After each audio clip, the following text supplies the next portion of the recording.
Audio. Bismillahirrahmanirrahim. Assalamualaikum warahmatullahi wabarakatuh. Hadirin yang dirahmati sekalian, bersyukur kita kehadirat Ilahi kerana dengan limpah dan kurnianya dapat kita berkumpul dalam satu majlis ilmu pada hari ini. Bertemu lagi kita dalam forum perdana bersama saya Nur Hazira binti Nur Azhar selaku moderator pada hari ini. Hadirin sekalian, sebelum saya memperkenalkan ahli panel kita, baiklah, tajuk yang akan dibicarakan pada malam ini merupakan satu topik yang amat serius. Pelbagai masalah yang telah berlaku dalam negara ini, lebih-lebih lagi apabila melibatkan isu akidah. Jadi antara yang menjadi satu isu besar dalam kalangan umat Islam adalah feminisme. Justru masalah ini perlu dilihat dalam skop yang lebih besar untuk diselesaikan. Jadi sesuai dengan forum kita pada hari ini, iaitu Islam dan feminisme, wujudkah titik temu? Jadi segala persoalan ini akan terjawab oleh barisan ahli panel kita. Baiklah, sebelum kita pergi lebih jauh, izinkan saya memperkenalkan barisan ahli panel kita pada hari ini. Baiklah, panel pertama kita Profesor Madya Dr. Nur Malianah binti Mahad selaku Timbalan Pengarah Penyelidikan dan Pembangunan Akademi Pengajian Islam Universiti Malaya. Seterusnya, panel yang kedua iaitu Puan Elisha Insyirah binti Muhammad Azhar selaku Ketua Penolong Pengarah Pegawai Hal Ehwal Islam JAIS bahagian unit dakwah. Dan panel ketiga kita iaitu Dr. Ustazah Siti Nur Halimatul Saadiah binti Abdul Ghani selaku Ketua Wanita Barisan Jawatan Kuasa Pusat Ikatan Muslimin Malaysia pada tahun 2019 hingga 2023. Untuk forum perdana pada malam ini terdapat dua pusingan, di mana pusingan pertama adalah soalan-soalan umum yang akan ditanyakan kepada ahli panel kita. Manakala pusingan kedua adalah soalan-soalan daripada para hadirin yang hadir pada malam ini untuk dijawab kepada ahli panel kita. Kita mulakan pusingan pertama kita dengan soalan pertama untuk panel pertama kita. Jadi bolehkah Prof berikan secara terperinci apakah itu feminisme dan bagaimana sebenarnya kemunculan feminisme ini di Malaysia? Silakan Prof. Terima kasih diucapkan kepada Cik Hazira selaku moderator kita pada forum kali ini. Baiklah hadirin sekalian, feminisme merupakan satu istilah yang tidak asing lagi dalam kehidupan masyarakat kini. Munculnya istilah feminisme ini dikatakan mula diguna pakai di Perancis pada tahun 1872 dengan membawa maksud sebagai gerakan pembebasan wanita, menuntut hak keselamatan antara lelaki dan wanita dan sebagainya.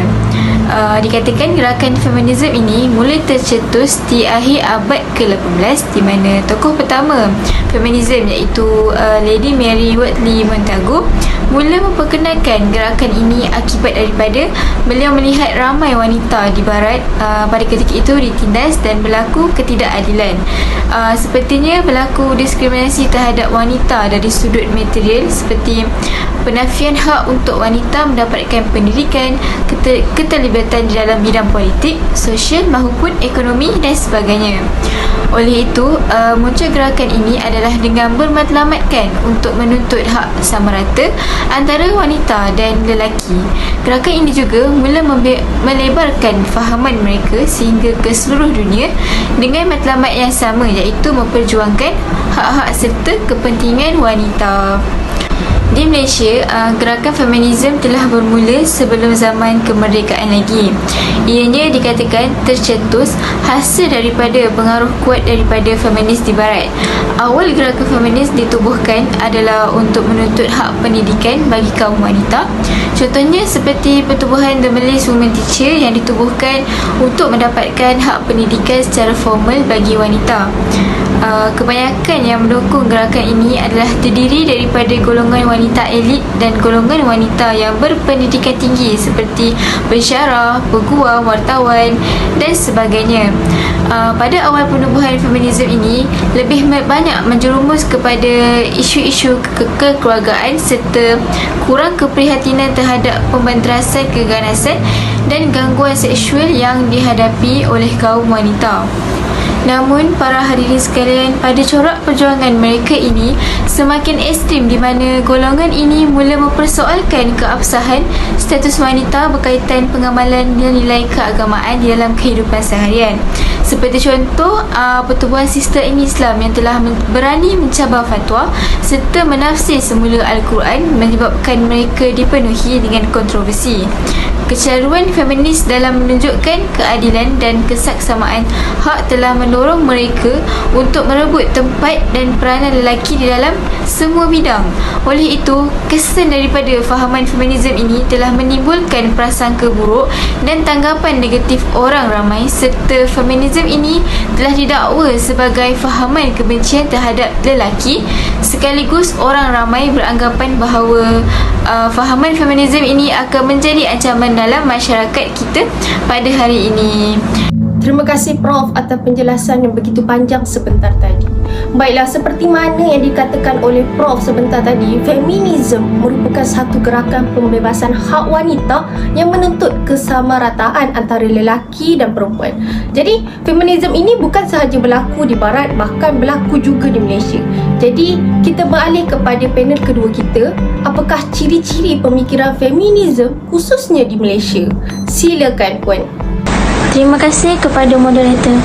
Ciri-ciri pemikiran feminisme, saya khususkan feminisme di Malaysia ini adalah mereka memperjuangkan hak kaum wanita dalam menyamaratakan hak-hak antara lelaki dan wanita. Justru mereka mahukan keadilan dan kebebasan hidup tanpa terikat dengan hukum syariat. Dengan pemikiran tersebut, mereka cuba berpegang kepada matlamat gerakan mereka, iaitu mereka akan membina satu kerangka hak-hak wanita dalam mengambil kira pengamalan dan realiti wanita. Kumpulan feminis ini berusaha menganalisis serta menilai semula apakah Islam yang sebenar seperti yang difahami dan diamalkan oleh umat Islam sejagat. Oleh itu, kumpulan ini mula mengungkit persoalan yang dianggap sangat penting untuk difikirkan bersama, iaitu mengenai realiti Islam dalam perkembangan hidup umatnya, permasalahan serta punca-punca, sehinggalah jumpa kepada kaedah penyelesaian yang perlu diusahakan. Bukan itu sahaja, antara ciri lain pemikiran mereka ini adalah mereka mengubah amalan-amalan serta nilai-nilai yang menganggap bahawa taraf wanita adalah lebih rendah daripada lelaki. Mereka melakukan advokasi untuk pembaharuan dasar dan undang-undang dalam aspek undang-undang kekeluargaan dan yang berkaitan dengannya. Misalnya, mereka telah mendesak kerajaan untuk menerima bahawa kes keganasan rumah tangga merupakan satu bentuk jenayah. Namun begitu, terdapat bentuk bantahan daripada pusat Islam yang berpendapat bahawa undang-undang keganasan rumah tangga tidak boleh disabitkan ke atas pihak suami yang memukul isteri yang nusyuz berdasarkan kepada dalil Al-Quran. Akan tetapi, pemikiran mereka ini, pemikiran golongan feminisme ini, mereka berpandangan bahawa alasan sedemikian sangat tidak masuk akal disebabkan sebagai umat Islam mestilah percaya bahawa Islam itu agama yang mementingkan keadilan dan mustahil Allah memuliakan ketidakadilan serta menyokong penindasan terhadap kaum wanita. Isu seperti penindasan, penderaan, diskriminasi dan gangguan seksual yang berlaku terhadap kaum wanita Muslim ini sering dijadikan peluang kepada golongan feminisme ini untuk menyerang hukum dan prinsip Islam. Ia sengaja diperbesar-besarkan sejak sekian lama untuk mewujudkan sentimen feminisme yang tidak sihat sehingga ramai terpengaruh dan mula menerima ideologi dan pemikiran mereka ini yang jelas bertentangan dengan syarak. Apatah lagi, perjuangan feminisme kononnya dapat memberikan hak saksama kepada wanita, menjaga keadilan, kebajikan dan kebebasan tanpa diikat atau berada di bawah kongkongan agama. Tuduhan sebegini amat berbahaya hingga sampai ke tahap mempersoalkan mengapa Nabi dan Rasul diturunkan daripada kalangan lelaki sahaja. Seterusnya, pemikiran golongan mereka ini juga telah menuduh Islam dengan membenarkan keganasan yang berlaku seperti membenarkan suami memukul isteri, sedangkan mereka hanya mengambil dalil secara separuh dan terus mengeluarkan pelbagai label yang tidak berasas. Di samping itu, pemikiran feminisme ini juga mereka membina kesedaran awam dan memperbaharui undang-undang serta dasar mengenai kesaksamaan, keadilan, kebebasan, martabat dan demokrasi dalam Islam. Gerakan feminisme ini telah mengadakan latihan kepada ibu-ibu tunggal, wanita dan sasaran akan datang yang terdiri daripada pelajar sekolah. Mereka ini semua majoriti dalam kalangan wanita yang ditindas daripada pelbagai situasi yang dihadapi. Fahaman yang bercirikan Islam liberal ini sememangnya wujud hampir di setiap negara Islam hari ini, termasuk gerakan feminisme ini. Namun begitu, setiap nama mereka mungkin berbeza dan mungkin tidak dikenali dengan nama-nama tertentu. Walau bagaimanapun, manhaj dan gaya yang mereka bawa tetap mempunyai satu unsur yang sama, iaitu mereka menolak serta meragui syariat dan hukum hakam agama yang telah ditetapkan oleh Allah Subhanahu Wa Taala. Di samping mereka berprasangka buruk terhadap ulama, bahkan mereka bukan itu sahaja, mereka juga mentafsir agama dan Al-Quran melalui akal mereka secara bebas. Terima kasih kepada panel kedua kita, Puan Elisha Insyirah, atas penjelasan itu sebentar tadi. Baiklah, aliran pemikiran feminisme bukan perkara biasa yang berlaku di negara kita, seperti mana yang Puan Elisha disebut tadi. Di mana mereka ini cuba berpegang kepada matlamat gerakan mereka, iaitu membina satu kerangka hak-hak wanita dalam mengambil kira pengalaman dan realiti wanita. Jika iman dan akidah kita tidak kuat, kita sendiri boleh terpengaruh dengan gerakan ini. Jadi sudah pasti selain pihak JAIS, ada juga NGO yang berdepan dengan gerakan ini, salah satunya Wanita ISMA. Baiklah, soalan untuk panel ketiga kita, apakah pengalaman Wanita ISMA dalam mendepani pemikiran ini? Silakan Ustazah. Terima kasih kepada Cik Moderator yang manis lagi ayu. Baiklah, soalan yang ditanya sebentar tadi sangat menarik sebenarnya. Jika kita melihat dari sudut makna feminisme itu sendiri, kita dapati bahawa pemikiran ini adalah pemikiran yang membawa kepada penuntutan hak kesamarataan kedudukan wanita dengan kedudukan lelaki dari sudut politik, ekonomi dan sosial. Sedangkan Islam telah pun mengangkat darjat wanita dan menjadikannya setaraf dengan kaum lelaki dari segi hak dan tanggungjawab.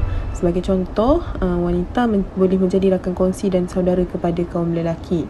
Apabila kita berpegang kepada ahli sunnah wal jamaah, kita terpaksa menolak sebarang usaha yang cuba mencairkan jati diri wanita muslimah daripada perkara-perkara yang tidak selari dengan tuntutan agama dan kehendak maqasid syariah. Salah satu isu yang pernah terjadi sekitar tahun 2001, kalau tak silap saya, ada sesetengah mereka yang mempertikaikan kewajipan bertudung untuk wanita muslimah. Selain itu, mereka mendakwa bahawa berhijab bukanlah satu kewajipan, malah ianya merupakan satu budaya daripada negara Arab. Perkara ni menjadi lebih seriuslah apabila mendapat sokongan media liberal serta sokongan padu daripada aktivis-aktivis wanita berpengaruh dalam dunia politik.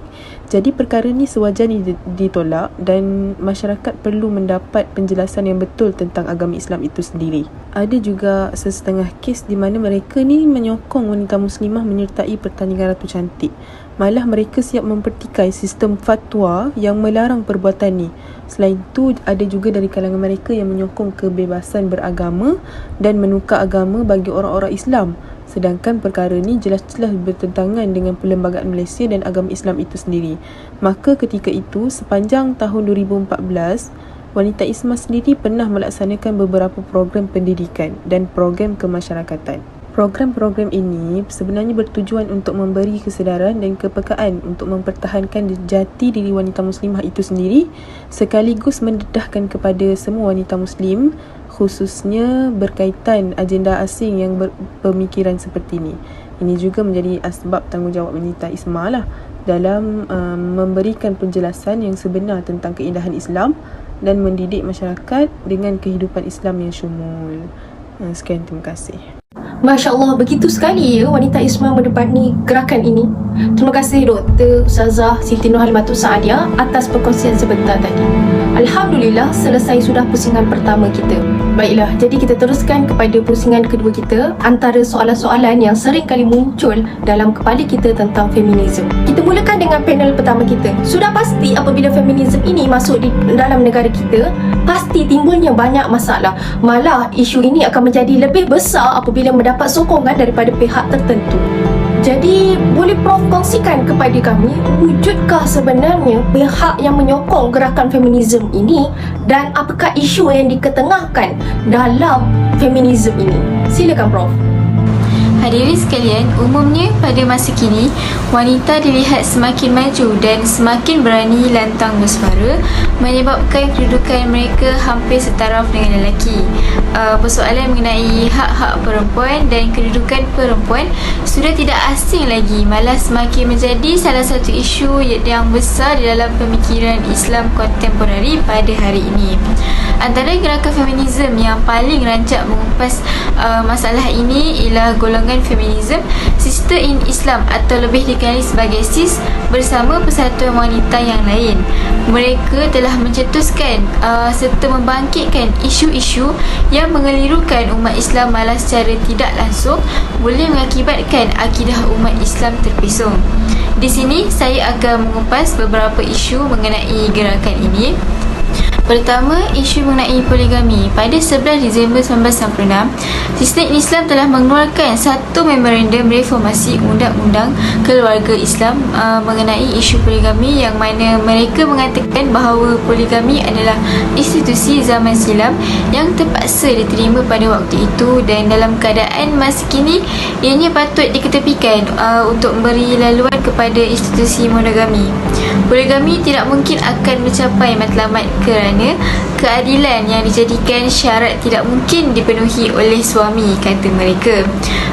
Golongan ini juga turut memberikan dalil dalam surah An-Nisa ayat 3, di mana firman Allah yang bermaksud, dan jika kamu takut tidak berlaku adil terhadap perempuan-perempuan yatim apabila kamu berkahwin dengan mereka, maka berkahwinlah dengan sesiapa yang kamu berkenan dari perempuan-perempuan lain, 2, 3 atau 4. Kemudian jika kamu bimbang tidak akan berlaku adil di antara isteri-isteri kamu, maka berkahwinlah dengan seorang sahaja atau pakailah hamba-hamba perempuan yang kamu miliki. Yang demikian itu adalah lebih dekat untuk mencegah supaya kamu tidak melakukan kezaliman. Sistem Islam telah memberi hujahnya dengan mendatangkan dalil-dalil pembuktian daripada ayat Al-Quran seperti surah An-Nisa ini. Hadirin sekalian, dalam satu memorandum perbandingan draft rang Undang-Undang Keluarga Islam yang telah digubal oleh Sistem Islam pada 24 Januari 1998 dengan Akta Undang-Undang Keluarga Islam 1984, SIS telah memberikan pandangan mereka berkaitan amalan poligami ini. SIS telah berpendapat bahawa poligami ini akan mendatangkan mudarat dan ketidakadilan kepada pihak isteri jika dilihat kepada prinsip hukum Islam, dengan mengatakan poligami sebenarnya tidak dibenarkan dalam Al-Quran kerana Al-Quran itu begitu menekankan keadilan bagi wanita dan kanak-kanak berdasarkan kepada surah An-Nisa ayat 3 dan 129. Apa yang saya boleh simpulkan, golongan feminis liberal ini menolak keseluruhan konsep poligami ini, serta mereka menegaskan bahawa jika poligami ini diteruskan, maka ia akan mengundang pelbagai spekulasi dan hal-hal seperti penindasan, ketidakadilan, kezaliman dan banyak lagi terhadap kaum wanita. Kedua, mengenai isu kepimpinan. Memandangkan pada zaman kini dilihat kebanyakan kaum wanita lebih menonjol berbanding kaum lelaki dalam memberi sumbangan kepada pembangunan negara. Dengan wanita ini telah banyak menyertai berbagai aktiviti dalam berbagai aspek, sekaligus dapat dilihat wanita telah memonopoli dalam menjawat jawatan yang tinggi setanding dengan kaum lelaki di dalam berbagai aspek seperti politik, sosial dan sebagainya. Oleh hal yang demikian, kaum wanita ini ingin menjadikan kepimpinan wanita ini di tahap yang lebih serius lagi, maka mereka mahu melakukan lebih lagi dan setanding dengan kaum lelaki. Mereka juga mahu melakukan apa yang kaum lelaki lakukan, seperti memimpin kaum lelaki dalam solat yang dilakukan seperti yang dilakukan oleh salah seorang pejuang feminis, iaitu Aminah Wadud. Seperti yang dicakap oleh saudari Halimah, beliau dengan beraninya telah menjadi imam serta membaca khutbah solat Jumaat di sebuah gereja di dalam Manhattan, New York, Amerika Syarikat. Beliau menjadi imam dan membaca khutbah solat Jumaat di dalam keadaan setiap saf-saf solat Jumaat itu bercampur antara lelaki dan wanita. Peristiwa itu, Aminah Wadud ini telah mencetuskan kontroversi. Beliau teruk dikecam kerana sudah merosakkan imej agama Islam. Namun Aminah tetap tegas dengan pendiriannya dan terdapat hadis Ummu Warakah yang menjadi dasar kepada Aminah Wadud dalam membuktikan bahawa kaum wanita juga dibolehkan menjadi imam kepada jemaah lelaki yang ada. Baiklah, merujuk hadis tentang Ummu Warakah, iaitu maksudnya, baiklah, saya akan bacakan maksud hadisnya.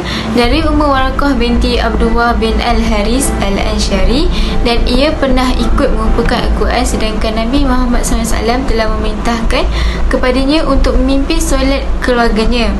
Ia mempunyai tukang azan dan ia menjadi imam di rumahnya.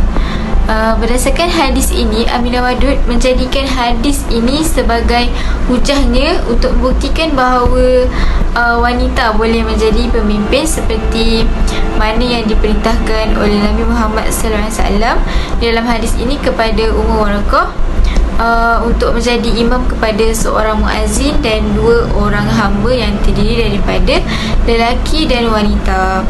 Ketiga, isu menutup aurat. Antara isu yang sering diangkat oleh golongan feminisme ini ialah isu aurat. SIS secara terang mengatakan bahawa pemakaian hijab itu merupakan hak individu, selain mendakwa hijab itu sesuatu yang melanggar hak kebebasan wanita. Sistem Islam turut mempertikaikan undang-undang yang dibuat oleh Universiti Islam Malaysia UIA berkenaan isu mahasiswi di UIA harus memakai tudung setiap masa dan memaksa semua mahasiswi untuk bertudung tanpa mengira agama sewaktu hari convocation. Menurut SIS, tindakan UIA adalah tidak wajar kerana tiada paksaan dalam perkara yang melibatkan agama serta tidak menghormati hak individu selain bercanggah dengan Deklarasi Hak Manusia Sejagat. Golongan feminis ini juga tidak bersetuju mengenai peraturan kod pemakaian Terengganu terhadap wanita Islam yang mewajibkan mereka semua untuk memakai tudung menutup aurat. Pihak SIS mengatakan bahawa pihak yang berkuasa tidak sepatutnya menggunakan paksaan untuk melihat semua wanita Islam di negeri itu menutup aurat. Mereka berhujah lagi, tidak semestinya dengan mengenakan undang-undang dan peraturan atas pemakaian itu akan menambahkan keimanan dan ketakwaan umat Islam. Sebaliknya, ini akan membawa kepada kepatuhan yang timbul akibat dari perasaan gerun terhadap pihak-pihak berkuasa. Baiklah, seterusnya bantahan ini terhadap kod pemakaian Terengganu ini juga turut disokong oleh Timbalan Pengurusi DAP, iaitu Kapal Singh. Malah beliau tidak teragak-agak untuk mengenakan tindakan mahkamah jika pihak yang terlibat terus melaksanakan etika berpakaian ini. Bukan setakat itu sahaja para hadirin sekalian, apa yang lebih dahsyat lagi, golongan feminisme ini mengatakan bahawa menutup kepala itu akan menyebabkan tidak sihat. Hal ini kerana apabila seseorang itu menutup kepala dengan tudung dalam jangka masa yang lama, ini akan mengakibatkan udara bersih tidak boleh meniup ke kepala sekaligus. Kepala akan berbau busuk kerana tidak dapat udara yang bersih. Bagi mereka, apabila Tuhan telah meletakkan sesuatu sempadan dalam semua perbuatan, kita hendaklah jangan melanggar sempadan itu untuk mengelakkan timbulnya sebarang kemudaratan. Baiklah, apa yang saya dapat lihat di sini bahawa gerakan feminis teguh dalam pegangan mereka berkenaan fahaman hak kebebasan kepada manusia harus dibenarkan walaupun perbuatan tersebut dilihat melanggar fitrah maupun syariat yang ditetapkan oleh Islam itu sendiri. Secara kesimpulannya, apa yang dibawa oleh feminisme ini boleh membawa kepada ancaman akidah terhadap umat Islam jika fahaman maupun ideologi ini tidak dibanteras dengan segera serta proaktif agar ideologi sesat ini tidak lagi bernanah dalam kalangan masyarakat. Jadi itu sahaja daripada saya. Kita kembali kepada cik moderator kita. Terima kasih Prof atas perkongsian Prof sebentar tadi.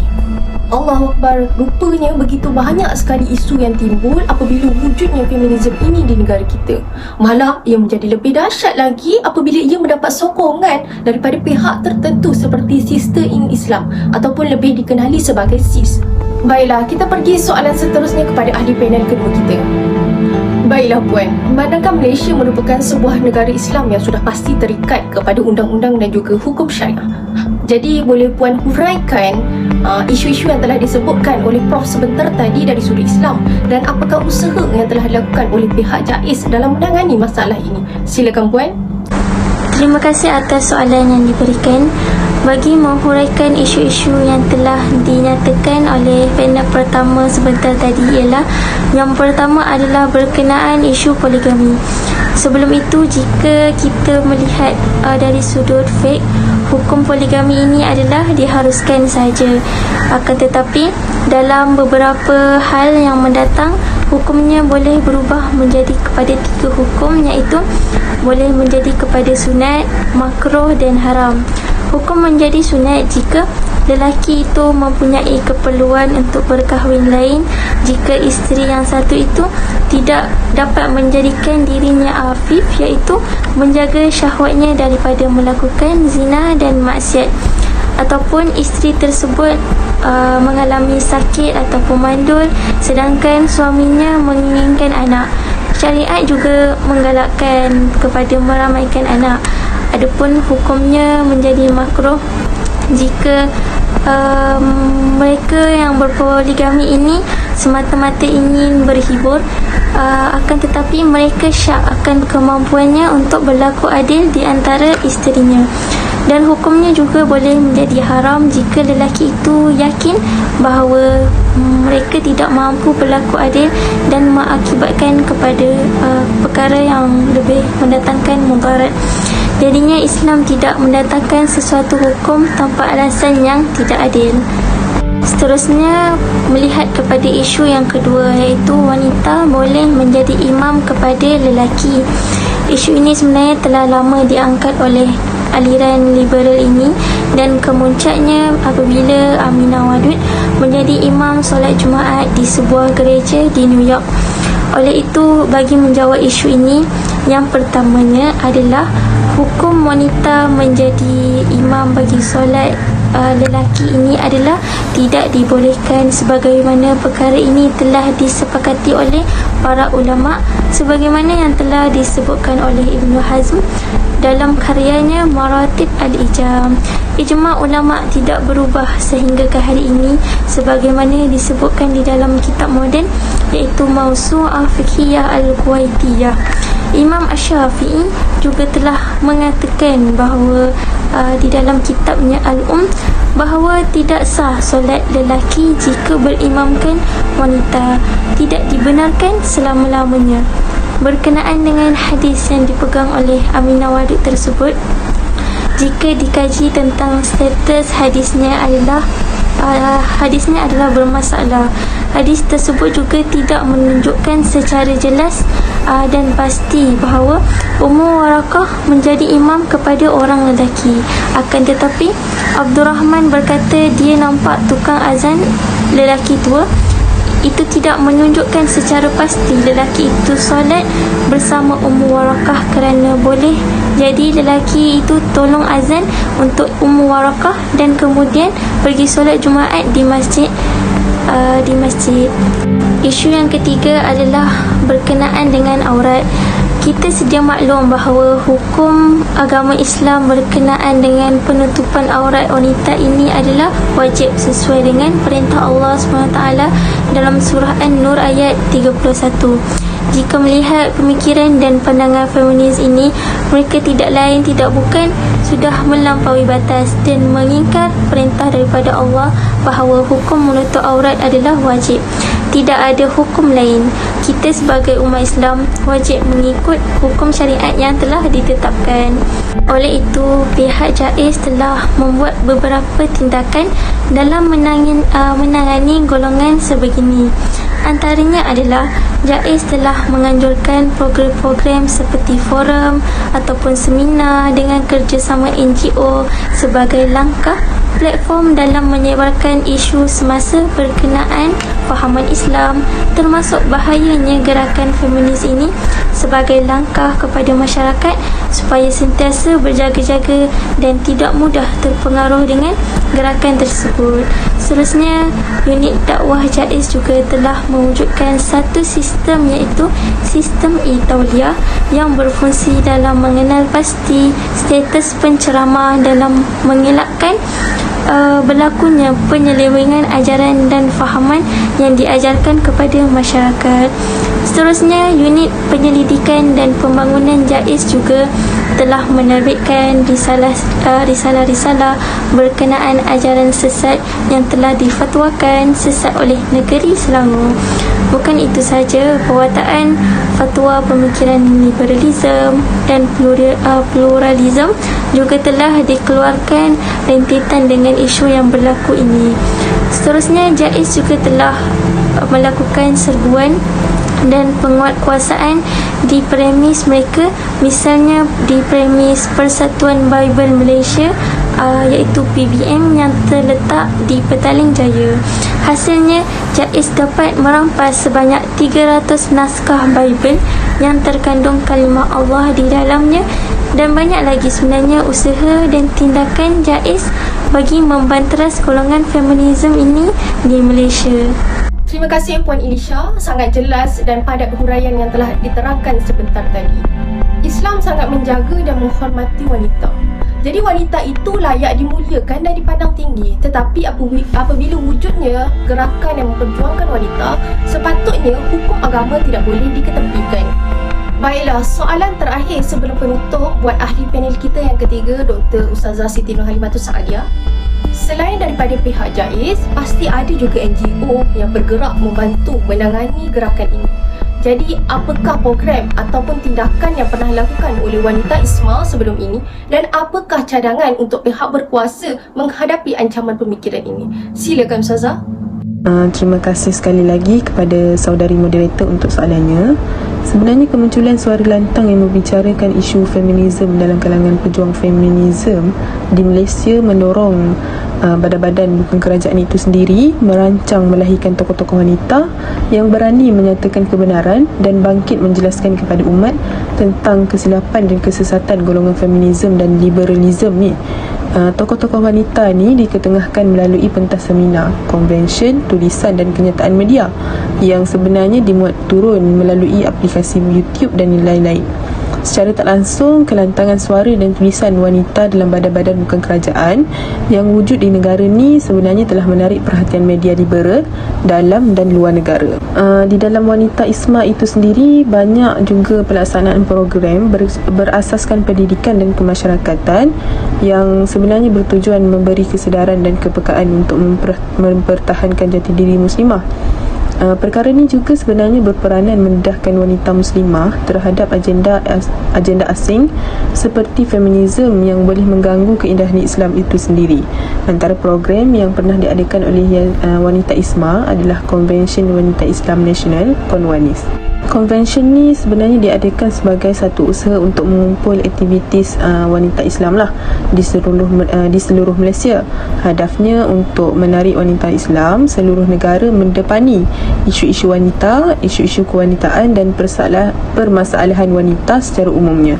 Konwanis juga menjadi satu platform ataupun medium bagi wanita ISMA dalam menyampaikan mesej kepada golongan wanita secara umum tentang agenda feminisme. feminism. Selain daripada konvensyen Kowanis ni, Wanita ISMA pernah mengadakan usrah wanita yang diperkenalkan pada tahun 2013 bertujuan untuk mendidik wanita dengan nilai kewanitaan dan peranan yang perlu dimainkan sebagai hamba Allah di muka bumi ni. Usrah ini juga diadakan bagi menjawab persoalan dan keraguan yang ditimbulkan oleh golongan feminism terhadap peranan dan tanggungjawab wanita muslimah. Dengan berpandukan modul Wanita Salihah karangan Abu Ala Al-Maududi dan buku wanita dalam Al-Quran karangan Syekh, program ni dilihat tampil dengan persediaan yang sepatutnya. Oleh kerana aliran feminisme ini adalah satu agenda terancang daripada golongan musuh yang sebenarnya nak merosakkan jati diri wanita muslimah berpaksikan syahwat semata-mata, maka badan-badan berkuasa juga mempunyai hak untuk menolak agenda ni daripada terus tersebar ke seluruh negara. Selain daripada pihak berkuasa, tuntutan ilmu agama sangat penting bagi memandu wanita muslimah membezakan perkara yang hak dan perkara yang batil, dan boleh mengubah wanita menjadi semakin bijak dan celik apabila terpaksa berhadapan dengan cabaran-cabaran semasa, terutama berkaitan isu feminisme ni. Bagi saya sendiri, pentingnya penjagaan buah fikiran wanita adalah kerana wanita merupakan tonggak utama kekuatan Islam, kerana baik wanita, baiklah umat. Rosak wanita, rosaklah umat. Ini juga sepadan dengan wanita sebagai madrasah penting bagi membina institusi keluarga yang sakinah, mawaddah dan rahmah. Itu sahaja daripada saya. Terima kasih. Terima kasih Ustazah atas penjelasan Ustazah sebentar tadi. Jadi jelaslah bahawa terdapat juga usaha yang dilakukan oleh badan NGO Wanita ISMA dalam membantu pihak JAIZ dan pihak berkuasa menangani masalah ini. Alhamdulillah, begitu banyak sekali ilmu yang kita dapat hari ini. Jadi dengan berakhirnya penjelasan daripada panel ketiga kita, maka berakhirlah forum perdana kita pada hari ini.